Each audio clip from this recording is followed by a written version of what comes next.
இன்னைக்கு நான் வந்து இந்த கியூப் எப்படி சேர்க்கறேன்னு சொல்லி தர போறேன். 2x2 இதுல வந்து ஃபர்ஸ்ட் ஒரு ஒயிட் கலர் வந்து மேல பட்டு இருக்கும். இதை உங்களுக்கு சென்டரா யூஸ் பண்ணணும். அடுத்து இங்க வந்து கிரீனுக்கு ஆப்போசிட் ப்ளூ தெரிஞ்சுக்கணும். அடுத்து ஆரஞ்சுக்கு ஆப்போசிட் ரெட் வரும். இந்த இதுவும் தெரிஞ்சுக்கிட்டா உங்களால இந்த 2x2 ஈஸியா சேர்த்துட முடியும். இப்போ வந்து இந்த இது வந்து உங்களுக்கு சென்டரா, இப்போ வந்து இது வந்து ஆரஞ்சு, ஆனால் இந்த சைடு வந்து ரெட் வரணும். இது வந்து கிரீனு, அதனால இந்த சைடு வந்து கிரீன் கலர்ஸ் வரணும். இப்போ வந்து ஒயிட் கலர் இது எங்க இருக்குன்னு பார்க்கணும். இங்க இருக்கு. இந்த சைடு என்ன கலர் இருக்குன்னு பார்க்கணும். இங்க கிரீனு, அதனால கிரீனுக்கு நேரம் இங்க கொண்டு வந்துக்கணும். சரியா? இங்க கிரீன், இங்க கிரீன் இருக்கு. இப்போ வந்து நீங்க இந்த சைடு திருப்பணும்.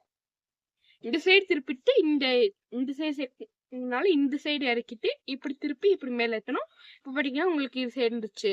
இப்போ வந்து இந்த ரெண்டு இப்போ வந்து இங்க இருக்கு. ஆனா இது கீழே இறக்கி நெக்ஸ்ட் ஒரு சைஸ் இருக்கணும்.